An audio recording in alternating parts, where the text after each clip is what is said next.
ते मला कसं माझ्याकडे येता येईल, अशा प्रकारची ज्या वेळेला आपण ईर्ष्या करायला लागतो किंवा त्या दृष्टिकोनातून स्पर्धा करायला लागतो तेव्हा मग दुःखाचं कारण होतं.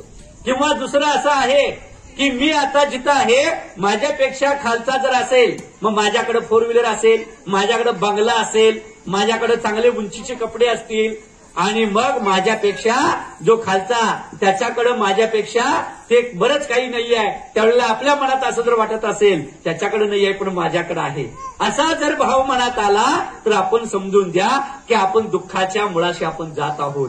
आणि म्हणून या 2 स्टेजच्या बरोबर 3री स्टेज महत्वाची आहे. त्याच्यामध्ये म्हणतात की समतेच्या पृष्ठावर आहे, माझ्याबरोबर असणाऱ्या सर्वांच्या बरोबर मला जे आहे ते माझ्यासोबत असणाऱ्यांच्या बरोबर आहे, पण मला त्याच्यापेक्षा जास्त मिळवायचं आहे.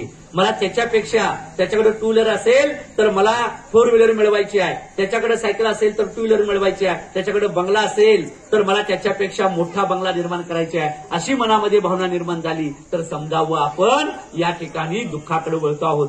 हे बुद्धांचं तत्वज्ञान आहे.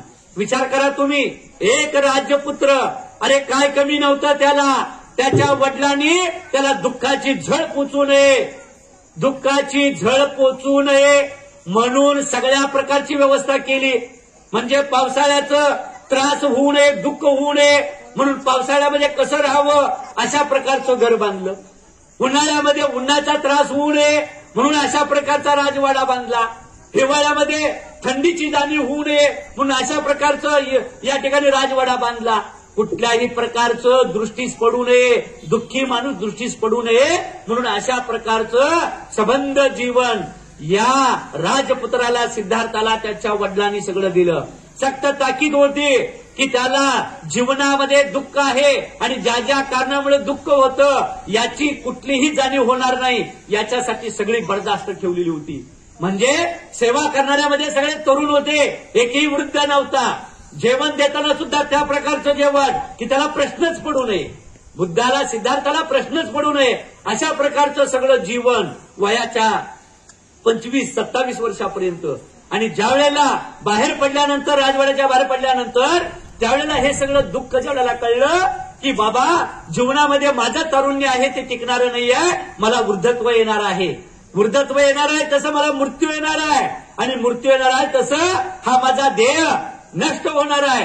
हे सत्य ज्या वेळेला निसर्गाचं सत्य कळालं त्यावेळेला त्यांनी त्या सत्याच्या शोधामध्ये स्वतःला पूर्णपणे बाहेर घातले. कुणाची परवानगी घेतली नाही, बायकोची परवानगी घेतली नाही, सत्याच्या शोधात गेला हा माणूस. आणि सत्य शोधून ज्या वेळेला कळालं की माणसाच्या मनातली भावनाच की त्याचं मन जे आहे ते मन कसा विचार करतं त्याच्यावर अवलंबून आहे. तुमचं मन काय विचार करतं, तुमचं मन जर या ठिकाणी आनंदी आणि समाधानी असेल तर तुम्ही खऱ्या अर्थानं तुम्ही सुखाच्या शोधाकडे जाल, आनंदाच्या शोधात जाल. तुमचं मन अस्वस्थ असेल, तुमचं मन जर या ठिकाणी विचार करत असेल एकमेकांच्या बद्दल आणि सुख वस्तूच्या मागे जर मृगजळासारखं जर धावत असेल तर तुम्ही समजा दुःखाच्या तुम्ही बाजूला जात आहात. म्हणून बुद्धांचं तत्वज्ञान हे ते स्पष्टपणे सांगतं की बाबा दुःखाचं कारण काय ते शोध आणि त्या कारणाला या ठिकाणी तू बाजूला कर, म्हणजे तुला मोक्ष, दुसरं तिसरं मोक्ष घेण्याची गरज नाहीये. म्हणून अत्दीप भव, तू तुझ्या मनामध्ये, तुझ्या अंतःकरणामध्ये जी काजळी आहे ती काजळी काढून टाक. जसं दिव्यामध्ये या ठिकाणी काजळी साचलेली असते, त्या कंदिलामध्ये काजळी साचलेली असते, काच पुसली की तो अधिक उजेड आपल्याला देतो. व जो दिवा आहे त्या दिवावर जे पडलेली धूळ आहे पुसली की दिवा अधिक प्रकाश देतो. तसं तुझ्या मनामध्ये, तुझ्या अंतःकरणामध्ये चांगल्या विचारांचा दीप आहे, तो दीप तू तेवत ठेव, तुझा प्रकाश पडेल आणि तू स्वतः प्रकाशमान होशील.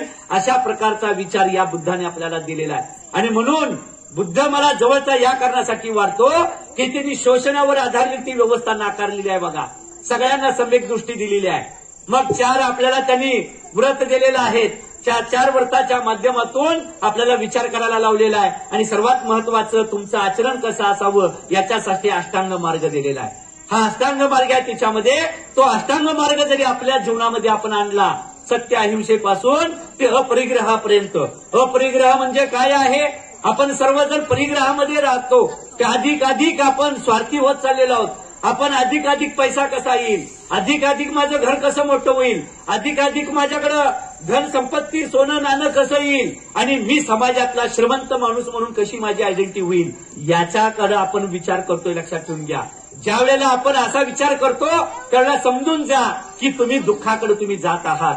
आणि म्हणून तुम्ही जर या पद्धतीचा विचार सोडून दिला, जगण्यासाठी आवश्यक असणाऱ्या तेवढ्याच गोष्टी, म्हणून मी मगाशी असं म्हणालो की राजपुत्र असणारा काय कमी नव्हतं. सोनं नाण्यापासून हेऱ्या मडक्यापासून सगळ्या गोष्टी होत्या. हे सगळं त्याग करून एका दृष्ट्या अशा प्रकारची दिव्य दृष्टी ज्यांना मिळाली आणि ती सत्याच्या बाजूनं, असा तो बुद्ध होता. तोच विचार महावीरांनी सांगितलेला आहे. तोच विचार या ठिकाणी गुरु नानकांनी सांगितलेला आहे. आणि तोच विचार 12व्या शतकामध्ये बसवण्णांनी सांगितलेला विचार केला. जेवढा मी तरुणाचा अभ्यास करतो तेवढा बुद्धांनी बसवण्णामध्ये काय फरक मला दिसून येतो. बसवण्णांनीही वैदिक परंपरेच्या विरोधामध्ये संघर्ष केलेला आहे आणि बुद्धांनीही वैदिक परंपरेच्या विरोधामध्ये संघर्ष केलेला आहे. बुद्धांनी स्त्री पुरुष समता मांडलेली आहे, बसवण्णांनी सुद्धा स्त्री पुरुष समता मांडलेली आहे. मनुस्मृतीमध्ये स्त्री पुरुष समता नाही आहे. त्याच्यामध्ये वर्ण व्यवस्थेमध्ये ब्राह्मण क्षत्रिय वैश्य आणि शूद्र, आणि याच्या खाली नंबर कोणाचा लागत असेल तर तो स्त्रियांचा लागलेला आहे. आणि त्याच्यामध्ये मनुस्मृतीमध्ये असं म्हणलेलं आहे, हे लक्षात ठेवून घ्या. काय म्हणलेलं आहे मनुस्मृतीमध्ये? पिता रक्षती कौमारे, भ्रता रक्षतीच यौवने, पुत्र रक्षतीच वृद्धत्वे, न स्त्री स्वातंत्र्य माहरती. स्वातंत्र्याला स्त्री ही नालायक आहे. तर का नालायक आहे? कारण स्त्री ही अतिशय शूद्र आहे, म्हणून तिला स्वातंत्र्य द्यायचं नाही आणि म्हणून तिला शिक्षणाचा अधिकार नाही. म्हणून तो मनू असा म्हणतोय की याच्यामध्ये लहानपणी स्त्रीनं आपल्या बापाच्या धाकात राहिलं पाहिजे, तरुणपणी नवऱ्याच्या धाकात राहिलं पाहिजे, म्हातारपणी पोराच्या धाकात राहिलं पाहिजे. म्हणून ही स्वातंत्र्याला नालायक आहे. इकडे लक्ष द्या. आपापल्यात गप्पा मारत बसू नका. मावशी तुमच्यासाठी सांगतोय मी, ते नंतर जाऊन गप्पा मारत बसा, महत्वाचं का असेल तर. त्याच्या पुढे आणखीन वेदामध्ये म्हणलं गेलंय, ते हिंदीमध्ये आहे, ढोल गवार शूद्र पशु नारी हे सब ताडण के अधिकारी. म्हणजे स्त्रीला काय म्हणलंय? जसं ढोलाला बडवायचं त्याच्याशिवाय आवाज निघत नाही, ढोलाला बडवा. ढोल गवार, गवार म्हणजे समाजातली वेडीखुळी माणसं, त्यांना काठीनं बडवा म्हणजे ती जाऊन कोपऱ्यात बसतात. ढोल गवार शूद्र, बहुजन समाजाला लोकांना काठीनं बडवा म्हणजे नीट बरोबर आपल्या त्या पायरीत राहतील. ढोल गवार शूद्र पशु, सर्व प्रकारची जनावरं, त्यांना सुद्धा काठीनं बडवा म्हणजे ती रस्त्यानं जातील. आणि या सगळ्यांच्या जोडीला नेऊन बसवलं नारी, तिला सुद्धा काठीनं बडवा म्हणजे ती बरोबर आपल्या मुठीत राहील. असा तो विषमतेचा विचार होता. म्हणून या ठिकाणी बुद्धाने आपल्या संघामध्ये जसं बुद्ध भिक्खू यांना स्वातंत्र्य दिलेलं आहे, तसं स्त्रियांना सुद्धा भिकिनी होण्याचं स्वातंत्र्य दिलेलं आहे. एक लक्षात ठेवून घ्या. आणि हा विचार बाबासाहेबांनी संविधानातनं आणलेला आहे. ही साधी गोष्ट नाही आहे, केवढी मोठी क्रांती आहे. आणि तोच विचार महात्मा फुले यांनी आणलेला आहे. मनुस्मृती नाकारली आणि या ठिकाणी नाकारून स्त्रियांना समतेचा अधिकार, शिक्षणाचा अधिकार दिला. माझा बा ज्योतिबा हा क्रांतिकारक होता, म्हणून आज बाबासाहेब नदाब आज या ठिकाणी उभारून बोलू शकतो. याचं कारण आहे माझा बा ज्योतिबा, माझी माय सावित्रीमाय, माझा बाबा बाबासाहेब आंबेडकर आणि माझं जवळचं तत्वज्ञान मी ज्यांना मानतो तो बुद्ध आहे. एक लक्षात ठेवून घ्या. हे तत्वज्ञान आपण समजून घेतलं पाहिजे. बौद्ध तत्वज्ञानाचा सर्वात मोठा विचार जो प्रभाव पडलेला आहे तो महावीरांच्यावर सुद्धा पडलेला आहे. म्हणजे ज्यावेळेला तुम्ही जर नीट या सगळ्यांचा अभ्यास केला तर लक्षात येईल, महावीरांनी सुद्धा तोच विचार सांगितलेला आहे. आणि मग एका बाजूला 12व्या शतकामध्ये बसवण्णांनी जेवढा विचार केला तेवढा अनुभव मंडपाच्या माध्यमातून स्त्रियांना त्या ठिकाणी पूर्णपणे स्वातंत्र्य देण्याचं काम केलेलं आहे. मग अक्कम महादिव्य असतील या ठिकाणी त्यांच्याकडे झालेले आहेत, अंबालिका झालेले आहे. हे लक्षात ठेवून घ्या. आपल्याकडे भिकुनीमध्ये आम्रपाली आहे, त्या पद्धतीने ती तयार झालेली आहे. हे सगळं जे आहे ना ते पूर्णपणे आपण स्वातंत्र्य समजून घेतलं पाहिजे.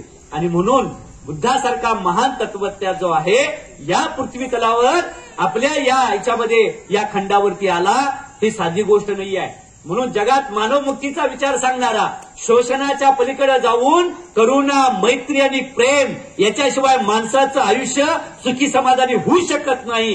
हे तत्वज्ञान बुद्धाने मांडलेलं आहे, ते आपण समजून घेतलं पाहिजे. म्हणून मला बुद्ध जवळचा वाटतो त्या कारणासाठी. बुद्ध जो आहे तो आम्हाला विचार करायला लावतो, आपली बुद्धी चालवायला लावतो. एक लक्षात ठेवून घ्या. या ठिकाणी कुठल्याही प्रकारचं मी सांगतोय म्हणून विश्वास ठेवा असं अजिबात बुद्ध म्हणालेले नाहीये. बुद्ध असं म्हणतोय मी सांगतोय म्हणून विश्वास ठेवू नका, तर त्याची चिकित्सा करा. चिकित्सा करायला लावतो तो बुद्ध तत्वज्ञान आहे, बुद्ध धम्म आहे, लक्षात ठेवून घ्या. चिकित्सा करा. असंच का आणि तसंच का प्रश्न पडतोय का तुम्हाला? आणि तुम्हाला प्रश्न पडत असेल तर त्याच्यातून उत्तर तुम्ही शोधा. आणि म्हणून मला देव करू नका हे लक्षात ठेवून घ्या. माफ करा, जरा स्पष्ट बोलतो मी. आमच्यामध्ये काय झालेलं आहे की आम्ही सुद्धा आता बुद्धाला देव करून ठेवलेला आहे, चमत्कारामध्ये अडकवून ठेवलेला आहे. आणि मग ज्यांना बुद्ध अडचणीचा वाटला त्यांनी बुद्धाला विष्णूचा अवतार करून ठेवलेला आहे. बघा तुम्ही, तुम्हाला माहिती आहे की नाही मला माहित नाही, बोधगयाला किती जण गेलेत? किती जण गेलाय? हात वरती करा. तर बसलेल्यापैकी फक्त दोघेच? कसं काय?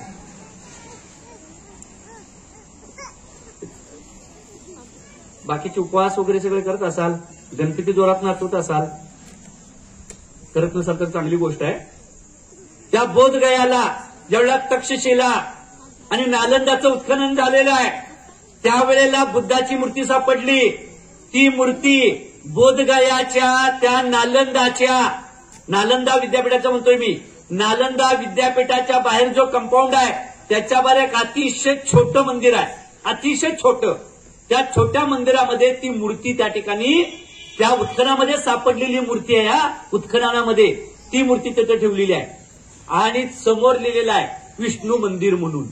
आणि ज्यावेळेला मी त्या मंदिरात गेलो आणि ती मूर्ती बघितली, तो जो ब्राह्मण भटजी होता त्याला विचारलं, अरे ये तो भगवान अपने बुद्ध की मूर्ती है, आप ये विष्णू कैसे बना दिया?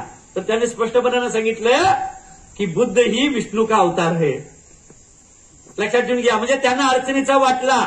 वैदिक परंपरेला मनुस्मृती मानणाऱ्या लोकांना बुद्ध जड वाटायला लागला, बुद्ध पचवणं अवघड व्हायला लागलं, बुद्धाचा प्रसार व्हायला लागला. मग अडवायचं झालं तर काय करायचं? बुद्धाला चमत्कारामध्ये अडकवायचं, त्याला देवत्व द्यायचं आणि त्याची पूजा अर्चा चालू केली की आपोआप या ठिकाणी तत्वज्ञान बाजूला पडतं. आणि नेमकं आमचं तेच झालेलं आहे. आम्ही जगण्यामध्ये बुद्ध आणत नाही, आमच्या विचारामध्ये वागण्यामध्ये आम्ही बुद्ध आणत नाही. बुद्ध जयंतीला व्याख्यान ऐकू पण आपण उद्या विसरून बुद्ध विसरून जाऊ, हे बरोबर नाही आहे. बाबासाहेबांनी बुद्ध धम्म का स्वीकारला याच्यासाठीचं जे 22 प्रतिज्ञा त्यांनी दिल्या त्या पद्धतीने माझ्या जगण्यामध्ये मी आणतोय काय हे लक्षात घेणं गरजेचं आहे. म्हणून विचारांचा जागर करत असताना या गोष्टी तुम्ही समजून घेतल्या पाहिजेत. तुम्ही महिलांनी कुठल्या प्रकारच्या अंधश्रद्धेच्या बळी जात असाल तर तुम्ही बुद्धांचे वारसदार नाही आहात. तुम्ही बघा तुमच्या घरामध्ये देव आहेत का? माफ करा, स्पष्ट बोलतो, तुमच्या घरात एक जरी देव असला तर तुम्ही बुद्धांच्या तत्वज्ञानाचे पाईक नाही आहात. तुमच्या घरातनं देव हद्दपार झाला पाहिजे, तुमच्या घरातनं कर्मकांड हद्द झालं पाहिजे. तुमच्या घरामध्ये कुठल्याही प्रकारची पूजा अर्चा असता उपयोगाचं नाही, उपवास तापास असता उपयोगाचं नाही. हे जर तुम्ही केला तर खऱ्या अर्थानं तुम्ही बौद्ध उपासक आणि बौद्ध उपासिका आहात, हे लक्षात ठेवलं पाहिजे. या पद्धतीचा विचार आपण करायला लागलो तर भारत बौद्धमय होईल. नाहीतर केवळ आपण बुद्ध पौर्णिमेला बुद्ध सांगणं किंवा बाबासाहेबांच्या जयंतीला बुद्धाच्या पुढं मेणबत्ती लावणं म्हणजे तेवढ्या पुरतं आपण बौद्ध ठेवून उपयोगाचं नाही आहे. म्हणून बघा जपान, थायलंड, श्रीलंका या भागामध्ये मोठ्या प्रमाणावरती, चायना, इथं बुद्ध धम्म आमचा मोठ्या प्रमाणात राहिला. पण भारतात आम्ही फक्त जो काही आपण समजतो तेवढ्या समाजापुरतं राहिला. याच्या पलीकडे तो गेला पाहिजे. तिथपर्यंत बुद्ध आम्हाला समजावून सांगता आला पाहिजे. यासाठी काय करता येते बघा. तुम्हाला किमान थोडंफार तरी वाचून थोडंफार तरी माहिती आहे, परंतु आपल्याला बुद्धांचा विचार, हा बसवनांचा विचार आपल्याला सर्वदूर जर व्यवस्थित पोचवायचा असेल तर त्याचं वेगळ्या पद्धतीनं आपल्याला नीट आकलन करून घ्यावं लागेल. आणि म्हणून असा हा बुद्ध धम्म हा माणुसकीचा धम्म आहे. हा खऱ्या अर्थानं प्रेमान, करुणा आणि मैत्रीवर आधारलेला आहे. आणि सर्वात महत्वाचं म्हणजे तो हिंसा नाकारतो, तो कुठल्याही प्रकारचं कर्मकांड मानत नाही आणि तो कुठल्याही प्रकारचं ज्याला आपण म्हणतो की पुनर्जन्म असेल किंवा देवानं सांगितले म्हणून असेल, म्हणून जे काही घडतं आहे ते त्याच्या मर्जीनं चाललेलं आहे असं काही नाही आहे. निसर्ग त्याच्या पद्धतीनं करत असतो. निसर्गाचं सत्य तुम्ही स्वीकारा आणि निसर्गाबरोबर तुमचं जीवन तुम्ही करा आणि मनातली काम, क्रोध, तृष्णा तुम्ही बाजूला ठेवा आणि सम्यक दृष्टीनं तुम्ही जर झालात तर तुम्ही सुद्धा बोधिसत्व व्हाल. हे बोधिसत्व होण्याचं तुम्हाला त्या पद्धतीचं शहाणपण येवो एवढी या निमित्ताने विनंती करतो आणि थांबतो. जय बुद्धाय, जय बुद्ध. यानंतर मी आजच्या कार्यक्रमाचे अध्यक्ष आयुष्मान अशोक कांबळे यांना विनंती करतो की त्यांनी मान्यवरांचा आभार प्रदर्शन करून कार्यक्रम संपला असं जाहीर करावं.